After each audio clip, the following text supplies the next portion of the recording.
जय माता दी। नवरात्रि का चौथा दिन समर्पित है माँ दुर्गा के चतुर्थ स्वरूप माँ कुष्मांडा का। इन्हें सृष्टि की आदि जननी और ब्रह्मांड की रचयिता माना जाता है। आइए सुनते हैं माँ कुष्मांडा की पावन कथा। भाइयों और बहनों, एक समय ऐसा था जब न आकाश था, न पृथ्वी, न दिन था, न रात। चारों ओर केवल अंधकार छाया हुआ था। कोई जीवन नहीं, कोई प्रकाश नहीं, बस एक मौन शून्य था। इसी समय माँ शक्ति ने अपने अद्भुत तेज से हल्की सी मुस्कान बिखेरी। उस मुस्कान से ही ब्रह्मांड का अंडा फूटा और सृष्टि का प्रारंभ हुआ।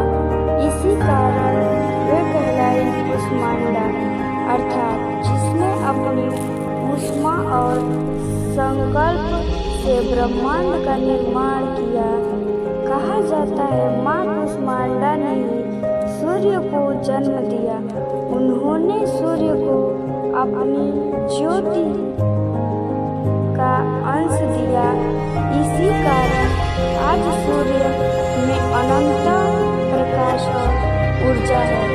सूर्य की किरणों से ही सारा संसार प्रकाशित है और ये सब संभव है केवल माँ कुष्मांडा की दिव्य मुस्कान से। इसलिए उन्हें सृष्टि की आदि शक्ति और जगदम्ब कहा जाता है। माँ कुष्मांडा का स्वरूप अत्यंत दिव्य है। उनकी 8 भुजाएं हैं। हाथों में कमंडलू, धनुष, बाण, अमृत कलश, कमल, चक्र, गदा और जयमाला सुशोभित है। वे सिंह पर सवार होकर अपने भक्तों को दर्शन देती हैं। उनके चारों ओर दिव्य आभा है और तेज का प्रकाश है।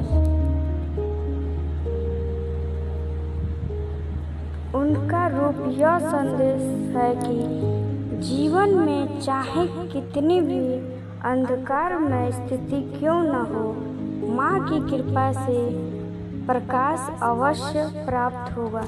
नवरात्रि के चौथे दिन माँ कुष्मांडा की पूजा करने से जीवन में तेज और स्वास्थ्य आता है। अकाल मृत्यु का भय मिट जाता है। भक्त को आनंद, समृद्धि और दीर्घायु का आशीर्वाद मिलता है। माँ कुष्मांडा की उपासना से साधक की शक्ति जागृत होती है और उसके जीवन का हर अंधकार मिट जाता है। हे माँ कुष्मांडा, आपके चरणों में प्रणाम। आपने इस ब्रह्मांड को अपनी मुस्कान से रचा।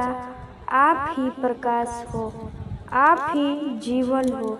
हे माँ, हमारे जीवन से भी अंधकार मिटा दीजिए। हमारे परिवार में सुख शांति बनाए रखिए और हमें धर्म और सत्य के मार्ग पर चलने की शक्ति दीजिए। जय माँ दुर्गा।